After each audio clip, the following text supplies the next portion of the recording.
प्रिय छात्रों, एनसीईआरटी गणित कक्षा 10वीं की प्रश्नावली 1.2 में आपका फिर से स्वागत है। तो प्रश्नावली 1.2 का पहला नंबर कह रहा है कि निम्नलिखित संख्याओं का अभाज्य गुणनखंडों की गुणनफल के रूप में व्यक्त कीजिए। तो हमें यह दिया हुआ है, अंक दिया हुआ है। पहला 140, 156, तीसरा है 3825, चौथा है 5005 और पाँचवा है 7429। तो हम इनका हल करेंगे, अभाज्य गुणनखंडों के गुणनफल के रूप में व्यक्त करेंगे। गुणनखंड करेंगे इनका अभाज्य गुणनखंड विधि द्वारा। तो पहला मेरा जो है 140 है, क्वेश्चन है 140, उसका हम सॉल्यूशन करेंगे अभाज्य गुणनखंड विधि द्वारा। लघुत्तम समावर्तक निकालेंगे अभाज्य गुणनखंड विधि द्वारा। तो 140 दो बार से, देखिए इकाई स्थान पर 0 है तो हमें दो बार से लगाना है। तो 70 दूनी 140, फिर दो बार से 35, फिर दो बार 5 बार से लगाएंगे, 5 7 35, फिर 7 बार से लगाएंगे हम, 7 गुणित 1 7 होगा।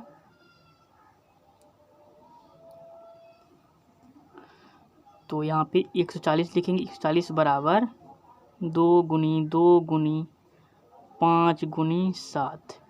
तो 2 गुनी 2, दो बार 2 लिखा हुआ है तो 2 पर पावर 2 होगा, गुनी 5 गुनी 7।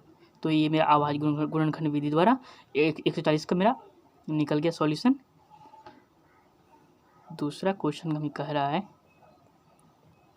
दूसरा नंबर है 156 का भी निकालेंगे हम, गुणनखंड निकालेंगे 156 का निकालेंगे।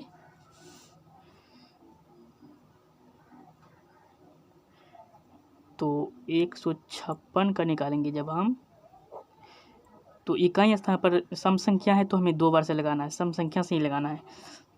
तो 2 7 14, 2 8 16, फिर दो बार से 2 3 6, 1 बचा, 2 9 18, फिर हमें 39 है तो 13 3 39, अब 3 बार से लगाएंगे 13।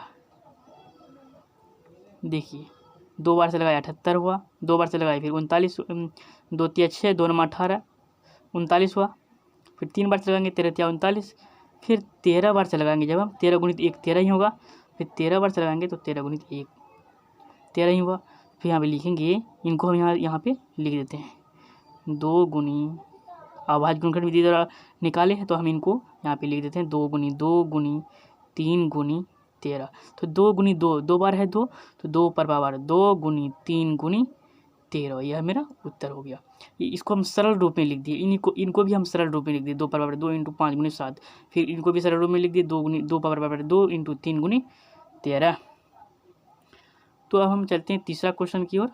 तीसरा हमें कह रहा है, तीसरा मेरा यहाँ पे अंक दर्शाया है 3825 का हमें अभाज्य गुणनखंड विधि द्वारा निकालेंगे। इनको भी हम अभाज्य गुणनखंडों के गुणनफल के रूप में व्यक्त करेंगे 3825 को भी।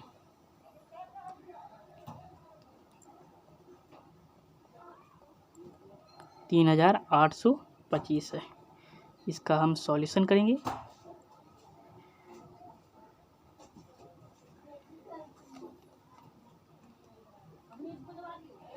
तीन 3825 का करेंगे हम सॉल्यूशन, अभाज्य गुणनखंड विधि द्वारा उसका गुणनफल निकालेंगे।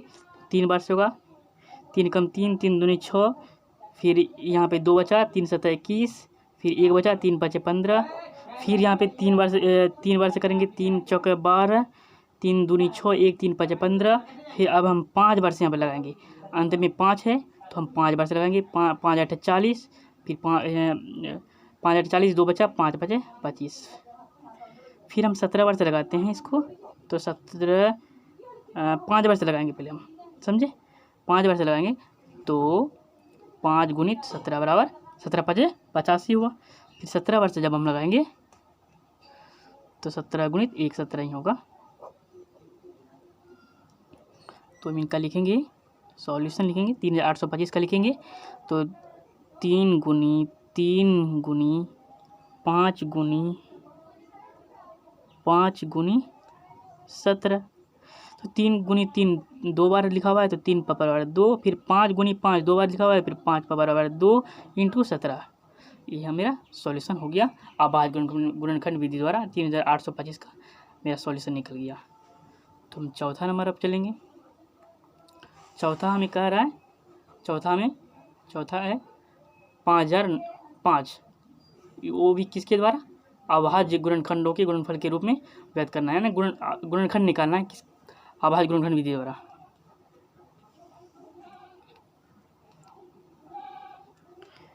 पाँच हजार पाँच का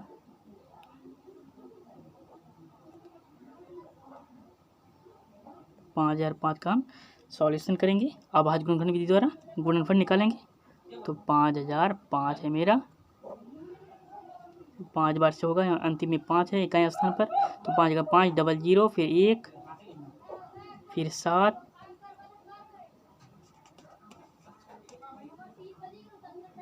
7 फिर 7 फिर एक बार से करेंगे यहाँ पे, 7 एकम 7, 3 बचा 30 हो गया, 7 चौका 28 हो जाएगा मेरा, फिर 2 बचा 21 सत्या 21,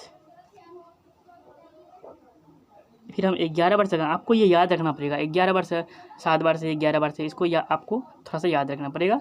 तो 11 गुणी 1 11 हो गया, कितना बचा 3 बचा 33 हो गया, 11 क्या 33। अब फिर 13 बार से हम लगा देंगे, इसको 13 बार से अब लगा देंगे हम,